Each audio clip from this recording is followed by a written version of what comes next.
And welcome in. It's another edition of Fifth Avenue Faceoff, Odyssey Pittsburgh's Penguins podcast. And boy, where do we start? First, let's start with this. If you have not yet subscribed to Fifth Avenue Faceoff, do so, regardless of how you get your podcasts, whether you do it through Spotify, Stitcher, iTunes, however you do it, subscribe, leave a rating and a review. Let me know how it's going, at least in your opinion. Preferably 5 stars, because it's that good, even if the team has not been. And if you get it inside your Odyssey app, which is hopefully the place you get it, Audacy, download your Odyssey app if you haven't already. Just click the little follow button up there in the top right-hand corner, and you'll get new episodes as soon as they are available inside your Odyssey app. I'm Chris Mack of the Fan Morning Show, Sports Radio 93.7 The Fan in Pittsburgh. And man, this was bad. If ever there were an inopportune moment for the Penguins to absolutely melt down, to implode, it would be this second of the back-to-back games in New York at Madison Square Garden. Not back-to-back nights, but back-to-back games. A little scheduling, maybe not snafu, but abnormality. The Pens play the Rangers twice in 3 days in New York to wrap up their 4-game season series. After beating the Rangers at PPG Paints Arena way back in December, in regulation, they beat them in overtime earlier this week, actually last weekend. And it looked like, hey, maybe there'll be some nice back and forth here. The Penguins were starting to figure some things out, right? At least it felt like post-trade deadline, even if they'd had to deal with injuries to Nick Bonino and Dmitry Kulikov, Mikhail Granlund wasn't as awful as maybe you thought he might be. Still not great by any means, but it felt like maybe they were figuring some things out, right? Aside from games against the Islanders, which seemed to be their Achilles heel, and that ugly come-from-ahead loss to Montreal, they thumped the Flyers, right? Okay, I think what we're learning here about this team throughout the implosion against the Rangers is that they quite simply, outside of games against Tampa maybe, they simply play to the level of their competition. I mean, I could just sit here and scroll back through the schedule. And if you're looking at me right now, watching the show on YouTube, you're going to notice my head swing back and forth like this is a tennis match, because I'm just referencing the schedule here on my laptop. And we'll go backwards. We'll work backwards through their schedule, right? And look at the recent results. And we'll write them down. This is going to be like a nice little exercise, right? And we'll just track how things have gone, all right? Rangers, that's a playoff team, right? That's a loss. Rangers before that on Thursday, playoff team, loss. Canadiens before that, non-playoff team, but a loss nonetheless. Rangers before that, they had won in overtime. Okay, so there you go. 2 points against the playoff team. Flyers before that, a win, but a non-playoff team. They lost to the Islanders, a playoff team. Came back, huge comeback against the Blue Jackets. That was fun, right? And won in overtime after going down 4-0. But that's a win, but again, against the worst team in the league. Before that, it was the Florida Panthers, and they lost to them. Florida technically not a playoff team, but they're nipping at the Penguins' heels right now. Again, stick with me throughout this exercise as we're back all the way to the beginning of March now when they beat Tampa in an overtime game. Okay, there's a win against the playoff team, right? Okay, let's go back to February because I want to get like a full month. Let's go back to the All-Star break. How about that, okay?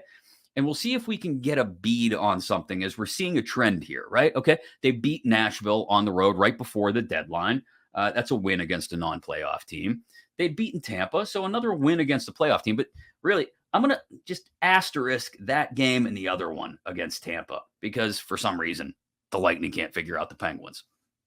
They beat St. Louis on the road in overtime. That's a win against the playoff team. But here's where things really get interesting, and you start to see this pattern developing.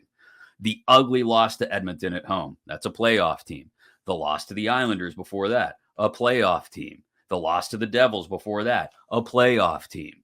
The loss to the Islanders the night before that out on Long Island, a playoff team. A win against the Sharks out west, but oh yeah, Sharks are bad. Well, worst team in the Western Conference, right? An ugly loss to the Kings. The Kings, guess what? At that point in time, and still a playoff team, tied for the Pacific Division lead. So there we go. It's another loss to a playoff team. You see where we're going with this exercise? A win over Anaheim the night before that. Non-playoff team.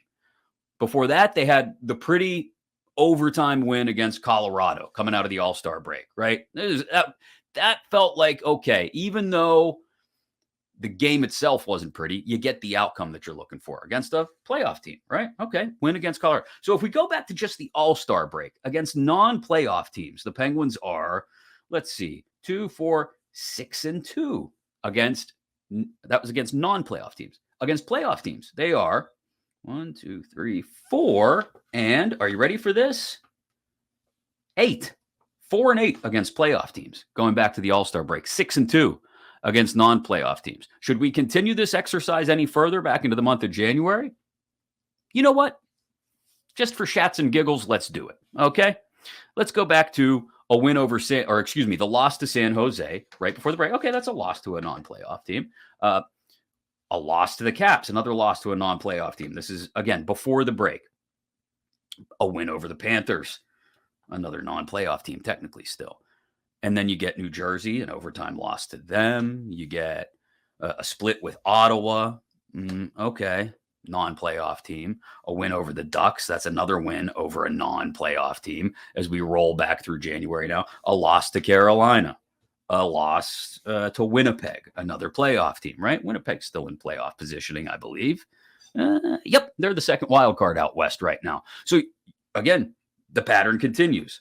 In their last 15 games against playoff teams, the Penguins are 4-11. You go back the same number of games against non-playoff teams, and you get what, like 9-5 or so. Let me just double check because they had one against Vancouver. Okay, 10-5 against non-playoff teams. So there we go. We've gone back 30 games now. Is that right? That adds up. 30 games. They're not beating good teams. This is the takeaway after going through that whole exercise. And this is what we learned from Rangers Week, #Rangers Week. They're not beating good teams. Again, 4-11 in their last 15 against playoff teams. They're beating teams that are worse than them. Okay, 10-5 in their last 15 against non-playoff teams. What does this mean? It means they are so damn mediocre that they can't even break out of a rut in either direction. It's why they are right there, smack dab in the middle. And if you're a Pittsburgh Penguins fan, there's a good chance you're also a Pittsburgh Steelers fan. If you're listening to this podcast or watching it on YouTube, thank you again for doing that. Subscribe while you're there. Hit the like button. Hit the notification button. You'll get new episodes as soon as they're ready on YouTube as well. You can see my beautiful face while I rant and rave like a lunatic. What we've learned is if you're a Pittsburgh Penguins fan, you're also likely a Steelers fan. And if you listen to this podcast, you also probably listen to 93.7 The Fan a good bit. If not, let me catch you up to speed on something we've talked about a lot on the Fan Morning Show and 93.7 The Fan. And that is mediocre is no way to be. You're either great or you're rebuilding to get back to greatness. Nobody wants to be mediocre, including in the NHL, because what's that get you? That gets you in the NFL. I mentioned if you're a Pens fan, you're probably a Steelers fan. That gets you, what, a wild card spot, and you lose in the first round in that wild card round. Now in the NHL, where we've got wild cards as well, the same thing will happen. You'll get a wild card spot. Maybe you'll win a round if you get lucky, right? If your goaltender gets hot, that's not happening anytime soon for the Penguins, right? But maybe you'll steal a round, but more than likely, you won't. You'll be a wild card. You'll get bounced in the first round, and that'll be that. For a lot of organizations in any major professional sports league, the Winnipeg Jets of the world, the Arizona Coyotes of the world, the, say, Jacksonville Jaguars of the world, if we want to draw another NFL comparison. Just getting there is okay. It's all right. Yeah. But when your standard is 5 Stanley Cup championships and 6 trips to the Cup final in the last 32 years, well, you expect more. You expect more. You expect, now on average, let's do some more math here. That averages out to a trip to the Cup final every 5 years or so. At the very least, the Penguins over the course of the last 30 years have given us at least a trip to the conference finals that often. At least. And more often than not, it has included a trip to the Stanley Cup final as well. I mean, we can think back to 96, 2001, and what else am I forgetting? There's another trip to the conference finals in there. Oh, against Boston when they were swept out. So there's a few more trips to the conference finals in the mix there as well. Point being, we expect success. We expect to be, when we look up around Memorial Day, we should feel like the season has either just come to an end or is just about ending, whether it ends in a parade or not. That's the standard around here, other than a few years between the Lemieux-Yager era ending and the Crosby-Malkin era beginning. You had the weird lap over there for a time. Anyway, point being, other than the X generation years of Rico Fata and Ramsey Abid, Dick Tarnstrom, the expectations for this organization are get deep into the playoffs. But when you're mediocre, that's not an expectation. And that's what this team has become.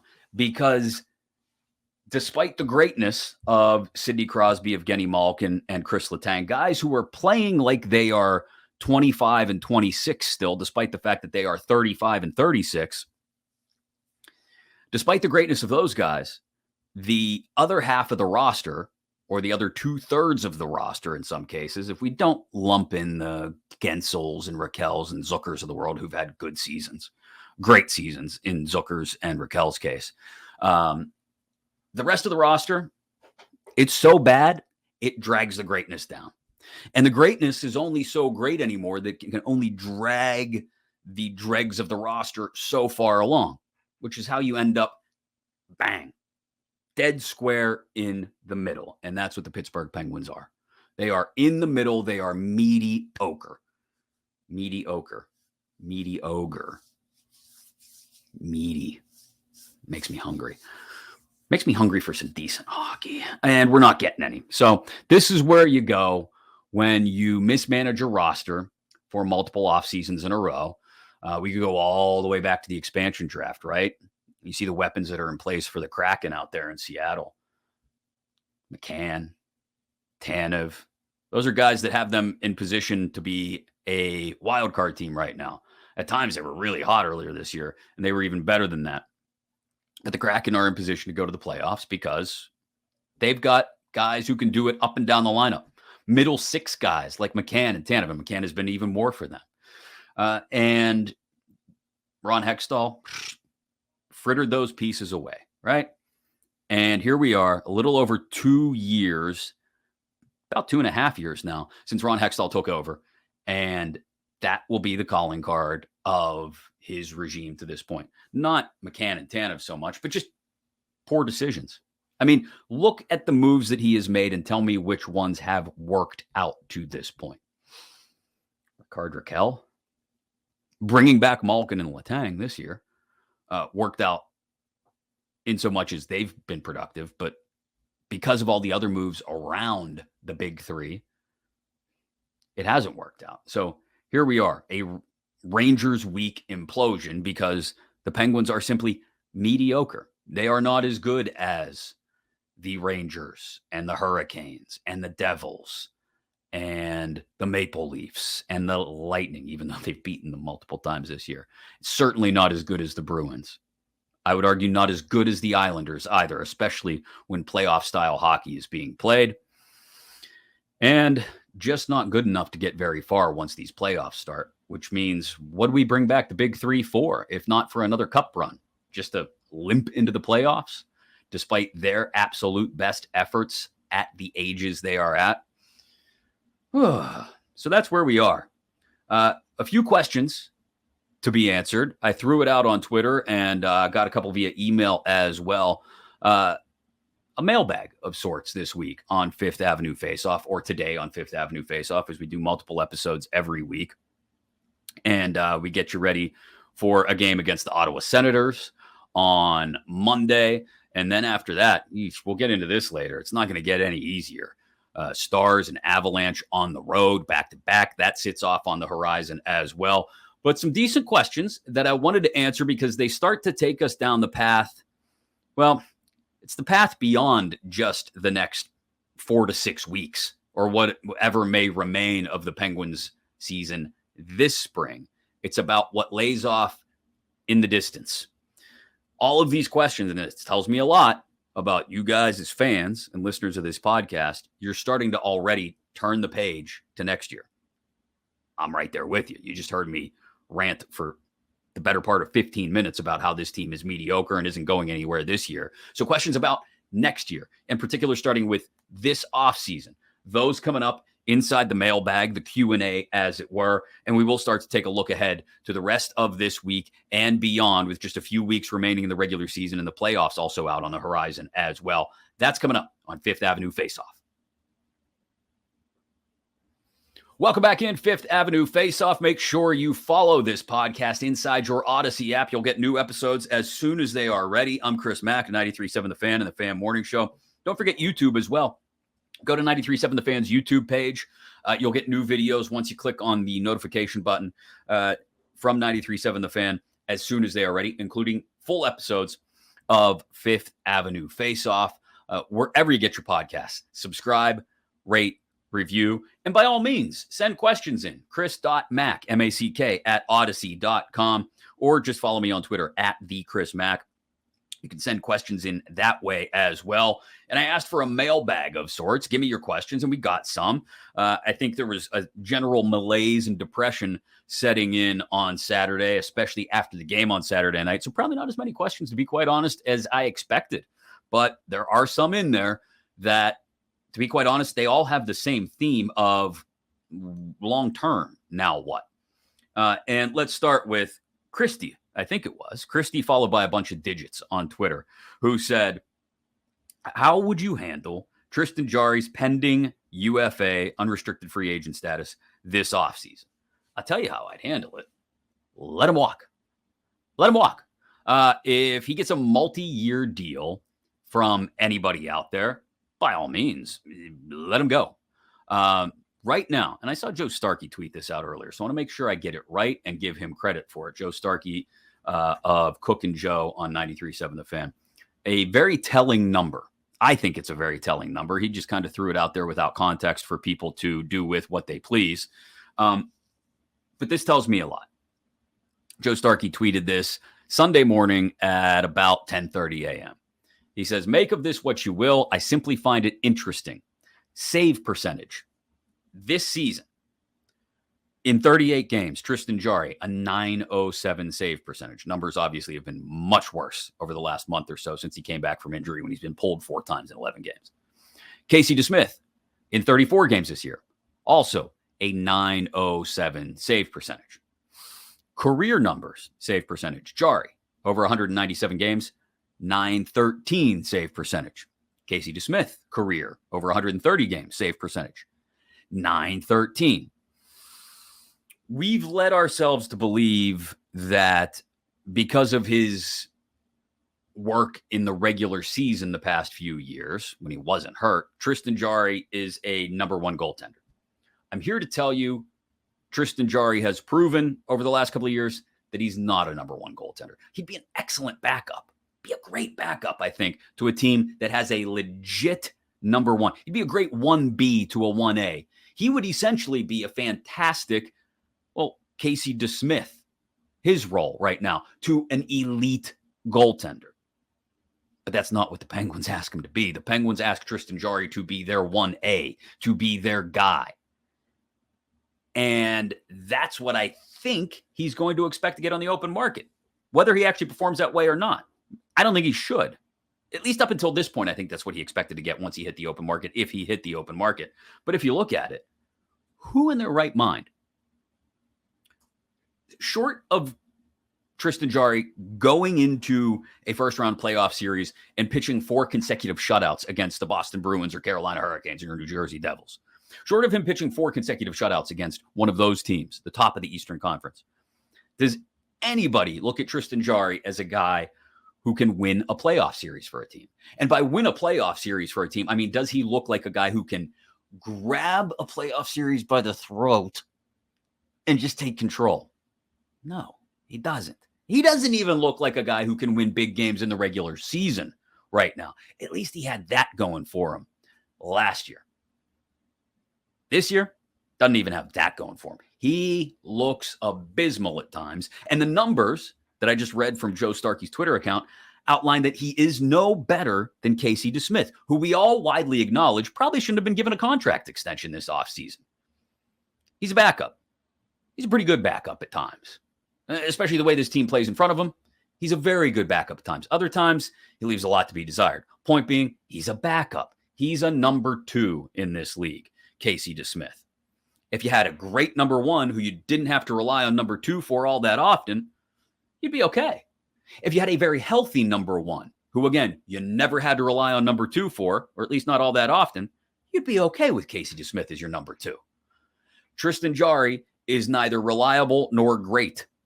He is, as I just outlined a moment ago, a 1B to a really great 1A.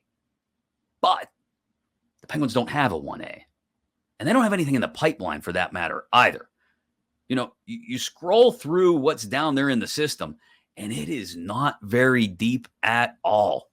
Philip Lindbergh, that's really it. That they don't have the next thing coming up along the way. They're going to have to go out and shop in free agency or via a trade this offseason. I would not have a problem with letting Jarry and DeSmith go. Trade DeSmith, move Jarry, or hold on to DeSmith as your number 2 if you can go out and get a great number 1. But that doesn't look all that likely. I mean, where's the cap space going to come from? They don't have it.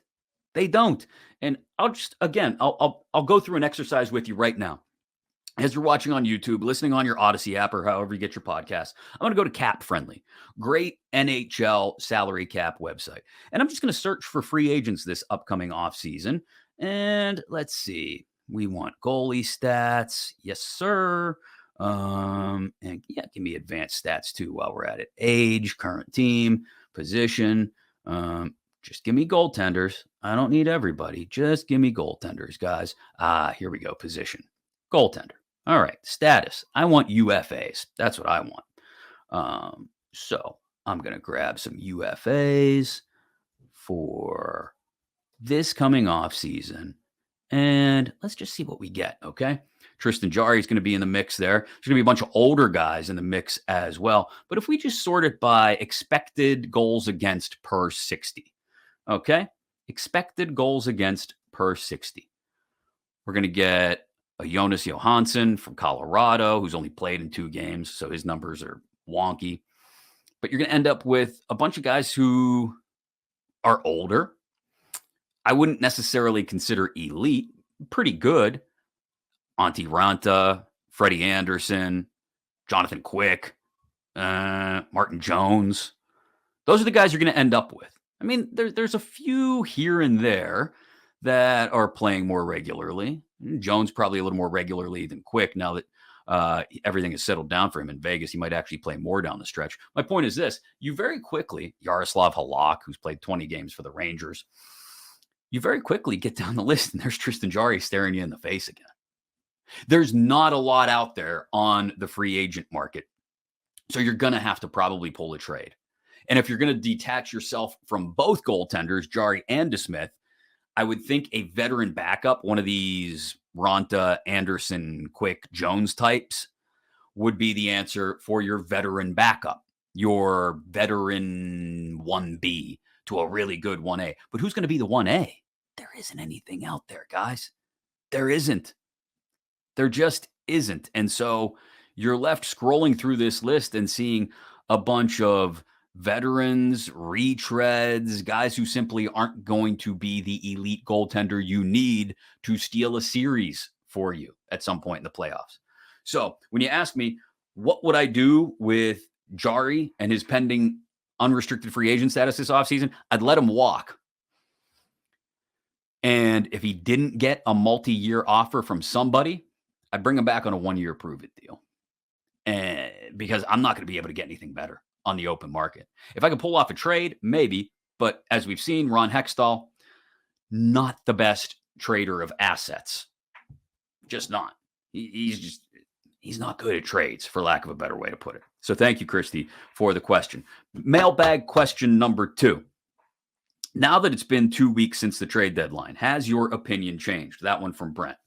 No, not really. I was hopeful Kulikov being added to the lineup would mean Brian Dumoulin getting benched. It didn't. It meant POJ hit the press box, and then Kulikov got hurt, and there was no way they could bench Dumoulin at that point. So Dumoulin continues to play, continues to do terribly, terribly stupid things with the hockey puck. So hard to evaluate Kulikov to this point. I liked the addition of Nick Bonino as a depth center, but he's hurt. Might not be back until about a week or so before the playoffs start. Maybe 10 to 12 days before the playoffs start. Either way, I like Bonino, but they won't really be able to use him before the playoffs come around, assuming, again, they do solidify a playoff spot. And Mikael Granlund is, I talked about the Penguins being mediocre. There is no more mediocre. There's no more mediocre player on this team right now, I don't think, than Mikael Granlund. If you've seen The Hangover Part 2, remember Stu, who is played by the actor from The Office. I can't remember his name now. Stu, the guy with the glasses. He's the dentist, right? And he's getting married, right? They're having a destination wedding. Ed Helms, producer Greg saving me in the chat window there. Ed Helms, who plays Stu in the Hangover movies, right? Well, in the Hangover 2, he's getting married in Thailand, right? And his future father-in-law gives this big speech at the rehearsal dinner the night before the wedding about how Stu, and he clearly doesn't like Stu, doesn't like the Ed Helms character. Stu is choke, right? Choke is this tasteless, bland rice byproduct kind of thing that is supposed to be easy for old people and children to digest because it's just bland and average and mediocre. And that's what Stu is. Stu is choke. Mikael Granlund is choke. He's just there. He's just easily digesting minutes. Look, hasn't been as bad as we thought he would be. I don't think. He's managed to keep up with the pace of play more so than he was towards the end of his time in Nashville, but he brings absolutely nothing to the table. He is the classic example. I'll use another analogy, this one from sports. He is the classic example of a fifth arm in the rotation or maybe middle relief guy out of the bullpen who just eats innings, right? You're down 8-2 in the top of the third, and you know this game isn't going anywhere on a given night. Give me that guy out of the pen. Bring him in. He's just going to sop up 4 1/3 to get us to the last inning or so of this game. He's an innings eater. Or as a starter, you know what? He's fifth in our rotation, but all we're asking him to do is go out there and get us 5 1/3 every 5 days. That's all we're asking. We're not even asking him to be particularly good at it. Just don't get blown out. He's an innings eater. That's Mikael Granlund. But here's the problem. And this is where this starts to loop back around on Mike Sullivan. And thank you again for the question, Brent. The short answer is no, I don't feel any differently about the deadline than I did at the time that it happened. At the time of the deadline, I thought, he did just enough, right? Just enough to try and cover up some of his mistakes. But not enough for what would be a cup contending team. Certainly not. And so the problem with guys like Granlund, and to a lesser extent, your Archibalds, I would say Carter when he's playing what is you would consider his version of well, although his version of playing well is still just there. They're minutes eaters. That's what they've become. The depth lines on this team, you are simply ecstatic if they can just eat minutes without ending up with a negative differential, whether it be goal differential, shot differential, chance differential. If they can just break even, you're ecstatic, right? Think about it. When we've been the least bit satisfied with Jeff Carter's play or Brian Dumoulin's play or Mikael Granlund's play over the last few weeks and months, it's been simply because, oh man, they didn't get absolutely dominated. Whew. That's not what you want from your third and fourth lines. I mean, if that's all you're asking, and that's not even what you're asking, you'd like them to be more than just, again, to use the hangover analogy, choke. They're just innings eaters, minutes eaters. They are bland. They are nothing. They are just out there existing on the ice. And that's when they're playing well. When they're not playing well, they're getting absolutely roasted. Carter, Dumoulin. Granlund, not as much, but he's been exceedingly average. So I guess by that notion, he's exceeded expectations. I don't know. I don't feel any differently, though, about the deadline as a whole as I did that day. I was somewhat underwhelmed, and I'm still underwhelmed. One more question from the mailbag, and then we'll get ready to wrap things up here on Fifth Avenue Faceoff. From Pat, the question was simply, what are we doing here? And that's a great question for everyone involved now, isn't it? And I'll start at the very top, right? I like Brian Burke a lot. As a person, he seems like a great guy. You know, he put out this big statement. Today is Sunday, March 19th, as I'm recording this. Put out this big statement about Pride Night jerseys. This is in light of James Reimer of the Sharks not wanting to wear one in warmups. And I'm not going to go down the political avenue of that discussion. But Brian Burke feels very strongly about it and put out this big statement about his stance on it. And I'm not going to necessarily disagree with Brian Burke putting out that statement. But allow me, if I can, for just a moment to ask, where's the same fire from Brian Burke or Ron Hextall or anyone within this organization for the on-ice product?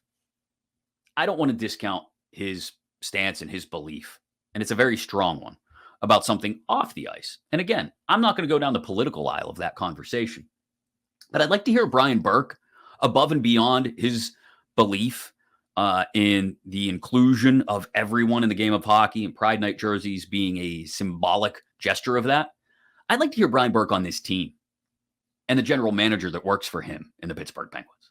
I'd like to hear from Ron Hextall more than once every 3 or 4 months when the team is flailing about trying to find itself and he's got to try and slap duct tape, not even flex tape. If it were flex tape, Phil Swift here for flex tape. If it were flex tape, he could slap it on the side of this thing and it would hold it together. It's not. It's some cheap duct tape he got at the dollar store that Hextall's trying to put things together with.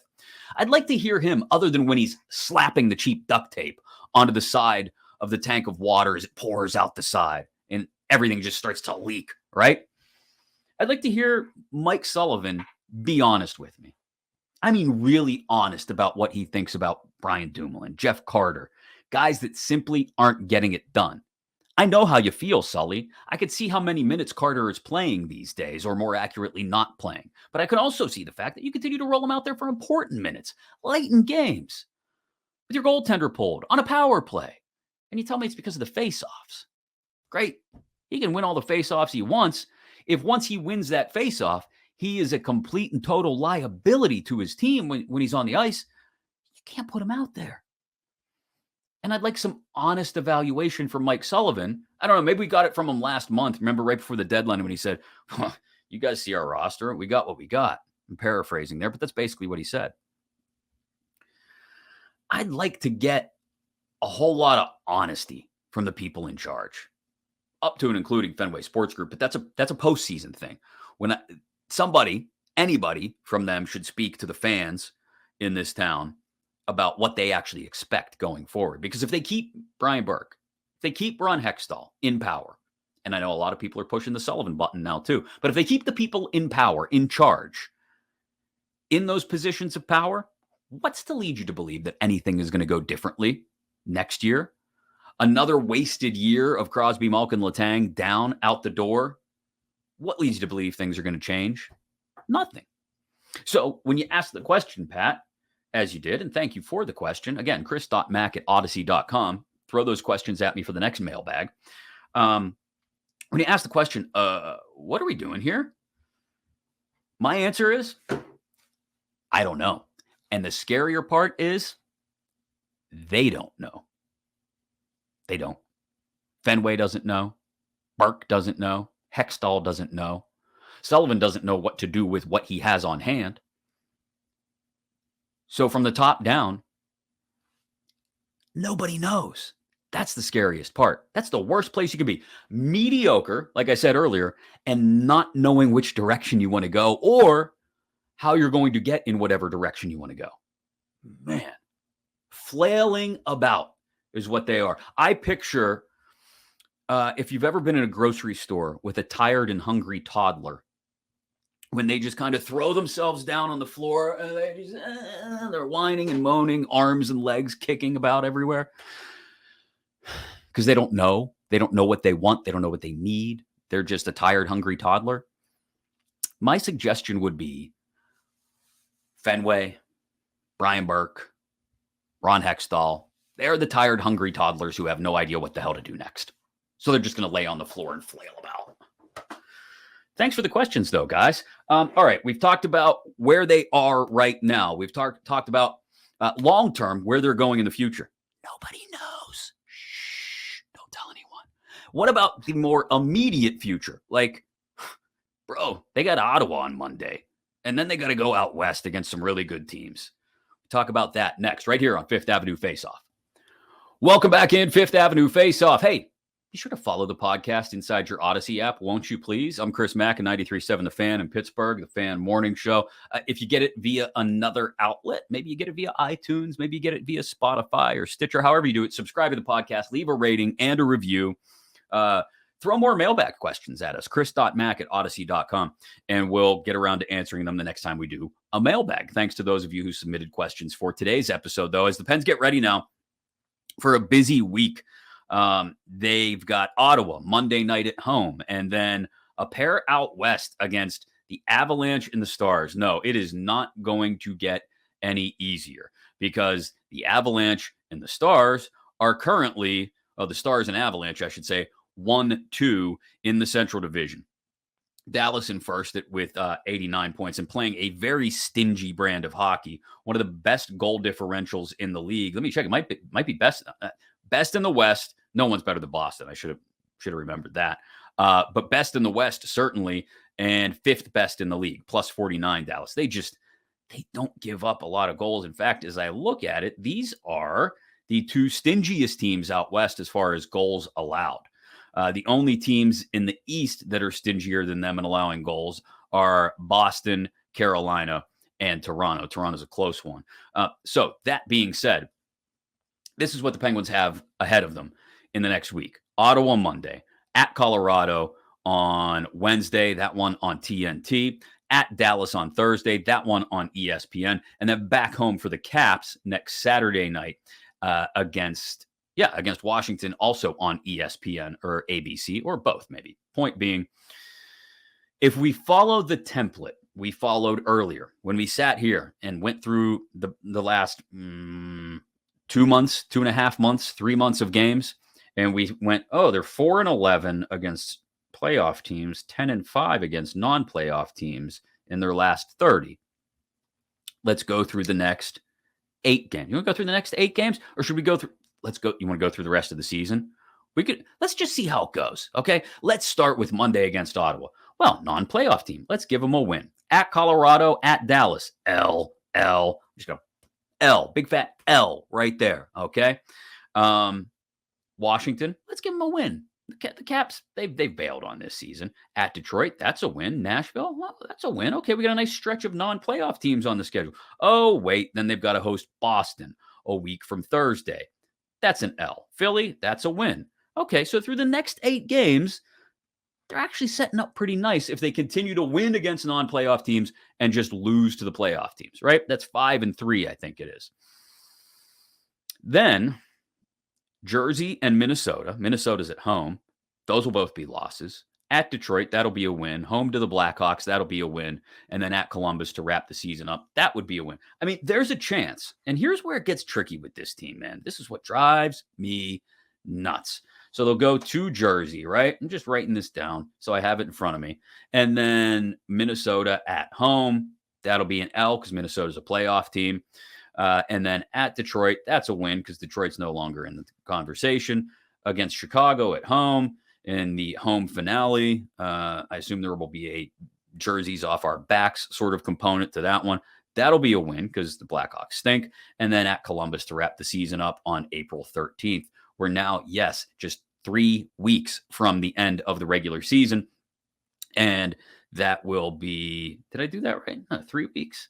Anyway, my math's off. About 3.5 weeks away from the end of the regular season. That'll be a win against Columbus on April 13th in the regular season finale. You just look at who they have on the schedule. There's a good chance they could win 8 out of their final 13.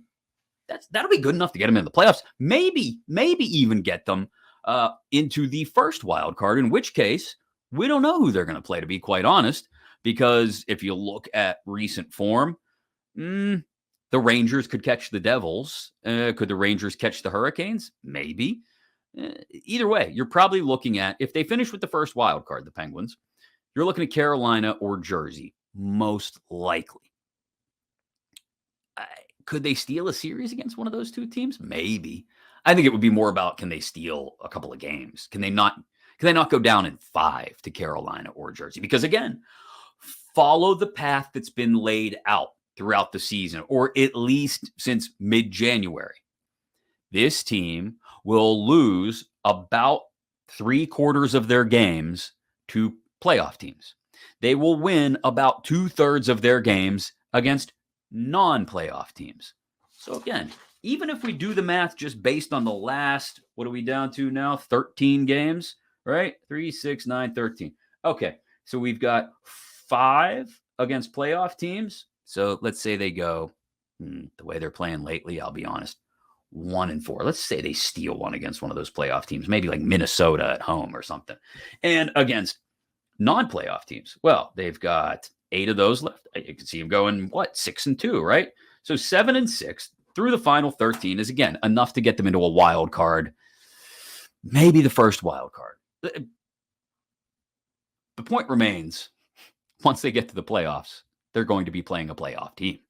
And when they play playoff teams, they lose about 3/4 of their games, which tells you they'll be lucky to win 1, 2 in the first round. Maybe they win 1 against Boston. Maybe they win 2 against Carolina or Jersey if they end up facing that team in the first round. But this team is not long for any kind of future this spring. So that's what lays ahead. It's not getting any easier in the immediacy. I guess over the course of the last 15 games, you could look at it in that big a chunk and say, well, hey, they should win, last 13, pardon me, they should win more than they lose at the very least. And if they do that, again, they're a wild card still. That's not changing. And if they're a wild card, they're facing a good team in the first round, and they're probably getting bounced. So all that being said, that's where we're at, friends. It doesn't mean we won't continue to watch this team and hope they can snap out of it and try to find ways for them to snap out of it. We'll do that. Next episode this week will be on Tuesday to look back on the Ottawa game and ahead to those 2 big games out west. We'll hope to get some people on the horn from Denver and or Dallas to talk about those Avs and Stars teams. And we'll get Eric Tangradi as well a couple times this week, hopefully, to continue to break down what this team is looking like and look ahead to just how they figure things out down the stretch, if they can, headed into the playoffs. Thanks again for your questions in the mailbag. Thanks again for downloading and listening. Be sure to subscribe if you haven't already to Fifth Avenue Faceoff.